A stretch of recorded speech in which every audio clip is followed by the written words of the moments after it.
I'm here from Loben, Austria. We're ready for the War Masters leading up to the WTC week. Guys, this week I don't have my microphone with me, so I know the audio is going to be not amazing, but I'm here for you. So last year when I was at the World Championships, I did a series where I showed how do I prepare for the individual matches I'm going to run into. I figured I'd just copy it here because this is like one of the biggest super majors in the world, leading into the largest team tournament in the entire world. So round one tomorrow of the War Masters, for those of you who don't know what it is, the War Masters is like basically all the WTC players and some other people are showing up to play a singles major with 6 rounds, a potential a seventh shadow round, and then potentially 2 other rounds. So up to 9 rounds. There are 4 golden tickets up, and this is a brutal tournament.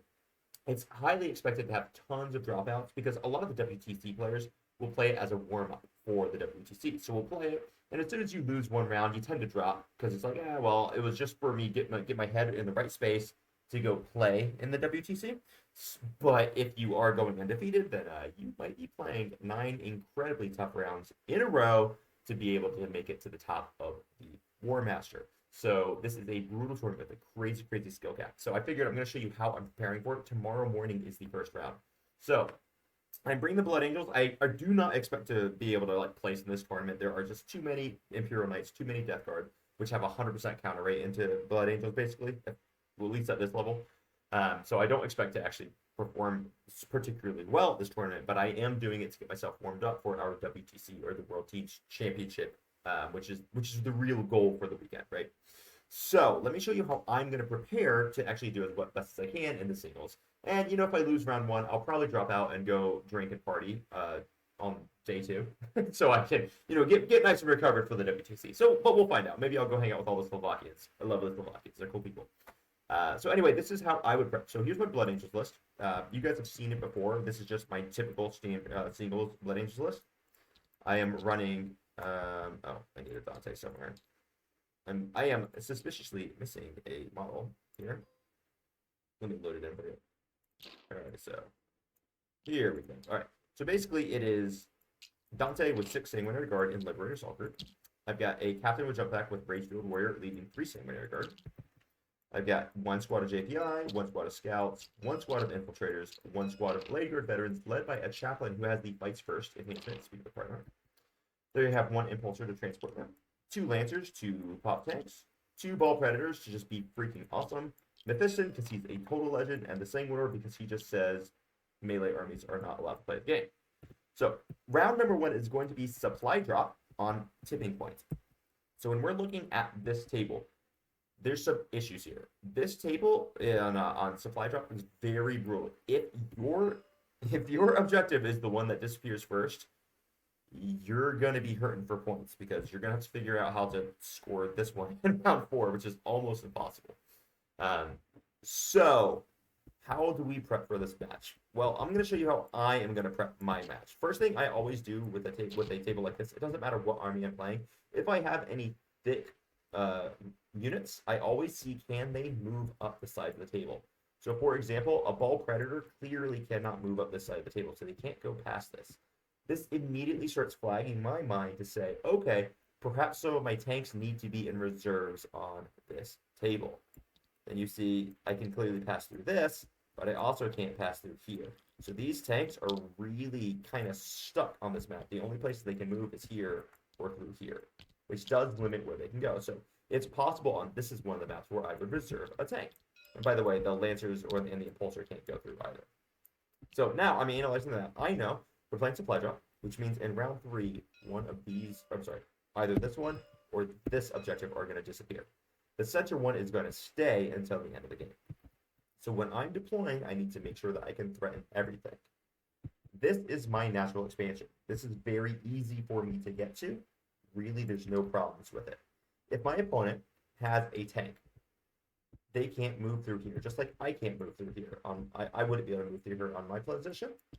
That means they won't be able to move through here either. So what I can pretty much guarantee is that this is basically as far as a tank will be able to get line of sight. Oh, that would be the wrong number. So I like to mark out my lines of sight. So I know this is about the best line of sight that my opponent is going to be able to get turn 1 on me if he's deployed here. Which means anything beyond this line is going to be safe. So if I wanted an impulsor, for example, to be deployed here, I'm perfectly safe. He won't be able to see me. So I can start Blade Guard Vets inside of this impulsor. I could just disembark and move them right here. Or I could advance my impulsor up here and then get the Blade Guard Vets off to stand like this. So there's lots of ways I could do this. But basically, this is how I'm going to deploy safely from this angle, because that's the best shooting angle that he's really going to be able to get. Now, yes, if he has infantry that has really good shooting, he'll be able to get further forward. But as far as battle tanks are concerned, that's about the best it's going to be. Then I look at, well, what can he get on this angle? Because it's going to be basically the same. So he might be able to get like a sponson or turret here. So basically, this is going to be his line of sight on this side, right? So as long as I'm not here or touching this line, he won't be able to see me from this angle, more or less. So I'd be safe standing here, safe standing here, safe standing here. And then obviously, you look at the big ones here. They could deploy here. This is their line of sight. So if they come up to here, then you can stay here safely. But then, of course, people can move up here. So these are the big lines that you really have to watch on this particular table.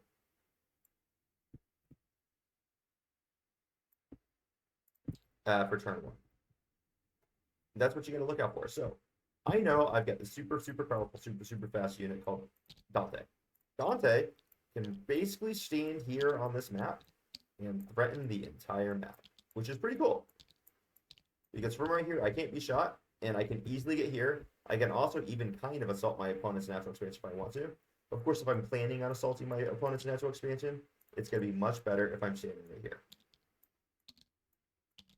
Which is kind of important to know. So I can have the unit sitting right here, which means at any point in time, if I want to, I can come here and I can come here. This is a really great place for me to stage Dante, because at any point, I don't even need to advance and charge to get to blast either one of these objectives. And in supply drop, you don't score for holding your home field, so I don't even care about assaulting his home field. So ideally, I would get Dante to stand here, which means Dante can deploy here, Dante can deploy here, Dante can even deploy just like this, and be more or less perfectly safe, so long as I'm not touching those red lines. And that's a really nice way to deploy. Now, there is one other line. If he moves really fast, he could potentially get up here. So if they go past more than 10 inches and shoot turn one, there is a potential line here that you would have to be aware of. So just be aware of that. So now I know Dante can deploy basically wherever I want. So I'm just going to, since they're fast enough, I'm just going to put him up here and say, cool, that's where he is. This squad, led by the captain, since I have a captain, I could technically rapid ingress for a discount, which makes it free. So I'm basically always going to start them in reserves. There's pretty much no time that I wouldn't. Since I can very easily get my Blade Guard Vets up here, this is a really good place for my impulsor. My Blade Guard Vets can just start in the impulsor. They can come up here. I can have the Blade Guard Vets eventually, like honestly, turn one. I could easily have them right here. And these guys, since they have fights first, they really can't be charged. So they can basically just stand right here. They don't have to worry about any shooting threats, and I don't care if you charge them, because they're just going to fight first and murder more or less anything that charges them. So that's basically where I'm going to want to send them. Hopefully, remember, this is the objective that disappears in round 4, it disappears in round 5, and not disappears in round 4. Then infiltrators are very easy. They're just going to screen my entire backfield. If I'm playing against, say, like a demonic incursions with deep strikes, I might put them further up. Mephiston could probably deploy, oh hell, like right here or something, because he can more or less deploy here, and that might actually, yeah, this is actually a really nice thing that Mephiston can do, because I can put Mephiston here turn one, and now he's technically within 6 inches of the center, which means that if my opponent wants to get an area denial, they would have to kill Mephiston in order to score more than 2 points. So this is actually a really neat little trick that I like to do.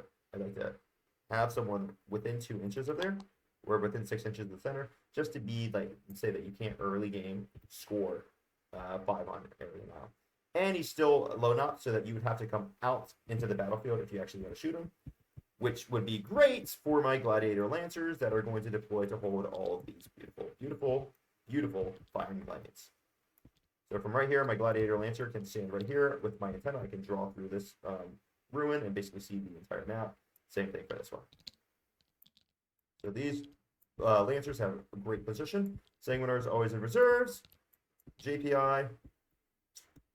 It's nice to have some guys who can have some early game pressure. So it's possible I'm not entirely sure where I would want them. I might actually want them to come up here turn 1, so that early game I could maybe trade to go touch my opponent's objective. That's possible. Or maybe I want them in the center here, or I might even want them over here with the Blade Guard Vets. So if I want to post the Blade Guard Vets up here and my opponent wants to stage something here, I can go assault them early on. So this might be something that I'm looking at doing with my JPI. So I'm going to consider deploying them roughly right about here. One of these ball predators, I believe, is actually going to need to start in reserves on this table. And then I'm going to have my other ball predator hanging out right here. And he's going to be ready to go up the middle, or I might even swap his positions and have him ready to go up this direction. So he can be ready to play anything goes to the center. The other one in reserves, ready to come in from reserves whenever it's time to do so. The last thing is just scouts. Actually, on this map, I really like scouts. What I'd like to do is I'd like to deploy them 1 inch off the wall, and then I move them 6 inches forward. So from right here, I can guarantee that I get area denial turn 1 with them. I can also guarantee that I get a tempting target with them very easily. I can guarantee I can get a cleanse, secure no man's land, extend, whatever I need to do. And if I go second, then I'm just going to move backwards and drop them right here. And just remember, since they have that infiltrate and scout keyword, I almost always want to deploy them first, because this is also going to block my opponent from deploying infiltrators within a 12-inch bubble, or a 9-inch bubble, sorry. So this is basically what I do. This is probably just deploys here because he's 1 up and it doesn't matter. So here I am positioned to score every single secondary turn 1. I can get locust, I can get area denial, I can get extend, secure, tempting target, I can get engage. I can get basically every single possible secondary that I can score without my opponent helping me. So anything that's not a kill secondary, I can score turn 1 outside of maybe like up behind enemy lines, but you get to redraw that one for free. So this is a really, really strong deployment here. There's no way that my opponent can attack me turn 1. Unless like perhaps maybe he's got like some infantry that wants to do shooting, in which case I would deploy the impulsor closer to like right here to make sure that they can't cut the angles. So guys, this is deployed. I'm going to do one more map for you today, and then I think I'm going to call it, just because it's getting a little bit late, and I am becoming a little bit of a sleepy bear. So just give me 2 seconds so I can pull up the next mission. The next mission is going to be hidden supplies on Hammer and Anvil. All right, so what I'm going to do is I'm just going to take all my models off here, and I'm going to pull up a hidden supplies Hammer and Anvil map. Let's just clear this. And if this is valuable to you guys, let me know in the comments down below, please, because I tend to find that one of the problems when you're watching like a lot of us streamers and YouTubers is that sometimes we don't tell you our thought process while we're actually doing what we're doing.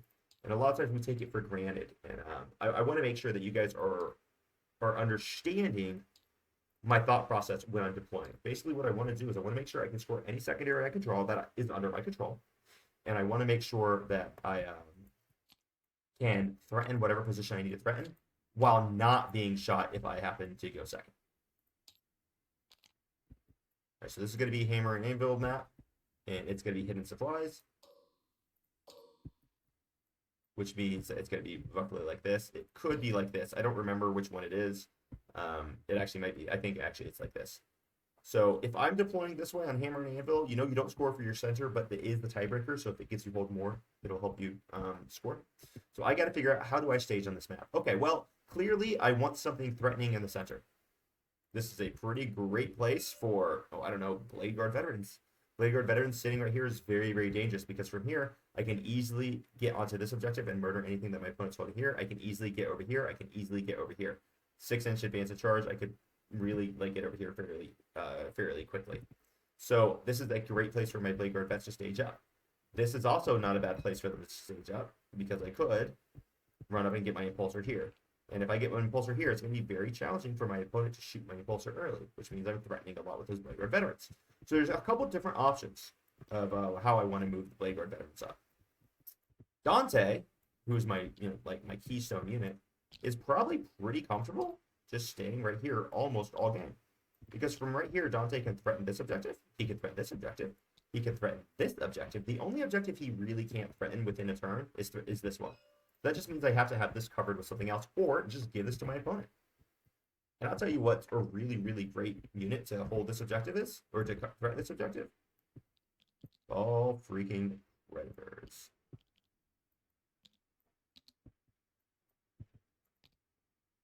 Yep. So I can deploy my ball predator right here. And that bad boy can get up here and hold this very, very easily.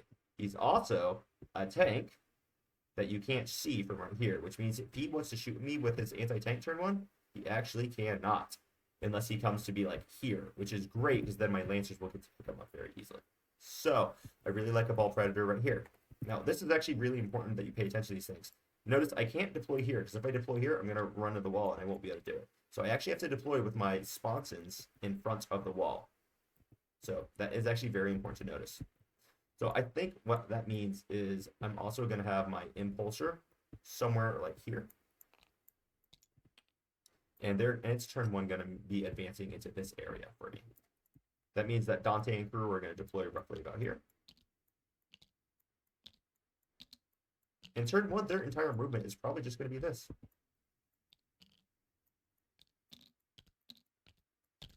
Cool. Scouts on this objective, or in this mission, they're probably going to start right here. And if I deploy right here, I'm going to make sure I go to the center. This gives me access to basically any tempting target very, very easily. Maybe I actually even deploy them like this. Because this gives me access to any of these objectives very easily. Area denial, whatever I need to do. Secure no man's land. I can get secure no man's land for 2 with just them this turn. Achieve Librarian Mephiston, like being right here, because he can run up and touch this objective very easily. I probably want JPI to be over. I'm not sure. Infiltrator's going to the backfield. JPI actually might be deploying right here, and Dante can deploy back. That actually might be how I do this. And so the reason why I might deploy like this is turn 1 if I have to put something up here. It's really, really nice to be able to send the JPI first to stand right here. They can still be relatively safe. And if I'm standing my JPI here, it's actually going to be very challenging for my opponent to shoot them turn 1. And then get me like the target or whatever. And then Dante stages right here behind them. If my opponent wants to charge, let's say with a, I don't know, any melee unit, now Dante's threatening to heroically intervene turn 1, which could be brutal for my opponent. So that's why I kind of like this style of deployment. So I'm going to actually deploy Dante back here. If I go first, I can move up here, boom, boom. This is a actually fairly challenging shooting lane for them to grab. Of course, if they move up here, they can shoot. But that means they're going to put something significant there, which my Lancers then get to pick up. So one Lancer can very cozily stand here. One Lancer can very cozily stand here. And this more or less controls a lot of the map. I got one more Vault Predator. Let's see, can I move through here with my Vault Predator? Oh, very important question to ask. And the answer is no. A Vault Predator cannot really move through here. So that's really important to know. Makes me think I might actually want my Vault Predator to be here.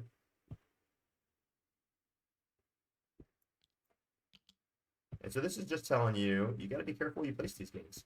So you've got this big, thick line right through here that could really screw you if you didn't deploy for it. And of course, if I'm hiding from this line, now I'm opening up my opponent to come move up here to grab a line. Now, once again, this might be okay for me, because if they expose them here, that lets my Lancers come out to blast them. So maybe I am comfortable with that. I think that's going to be very dependent upon what opponent I'm playing, right? So some armies, I think I'm going to be really, really comfortable with them to move up here to shoot me. Other matchups, I'm not going to be very comfortable with that. So I think that's going to be play by ear. If it's a matchup where I am comfortable with them just exposing like a tank to try to shoot my Vault Predator off, I could pop smoke, ignore a bunch of it. And, if they don't kill me, that's freaking awesome. And if they do kill me, even then it's not that bad, because then my Lancers just get to come up and mark it. So in other matchups, maybe I don't want them to do this. So that could be a game play. That could be a game time decision whether I wanted to play the ball here or start in reserves. And the other things are basically always going to be reserves. So this is going to be more or less how I would want to play on this map, and that's my rationale why. I can secure no man's land for 2. I can cleanse. I can have this guy hop up here very easily. I can have these guys hop up here easily, so I can cleanse. I can secure. I can extend. I can engage. There's so many things I can do on this map. It's really kind of crazy how flexible it is. And this central staging ruin is just gorgeous. You putting Blade Guard vets here, or heaven forbid, my impulsor here, just having an impulsor standing here is so powerful because now I get a 9-inch disembark, and then I can potentially even advance a charge with the blade rivet in any direction. So that's a very, very strong position for me to stand on. So hope this was useful for you guys. This is how I'm planning the first 2 maps for the War Master. This is my thought process that I go through when I do my deployments. If you enjoy this, let me know down below. If you think there's some ways that I can maybe expand my thoughts a little bit better that would be more useful for you, also let me know, and I can consider it in my next videos. So I'll be back again tomorrow prepping for the next matchups, so tune in for that as well. And with that, guys, I'm going to leave you for the evening, and I hope you have a blessed day. Front on. Bye-bye.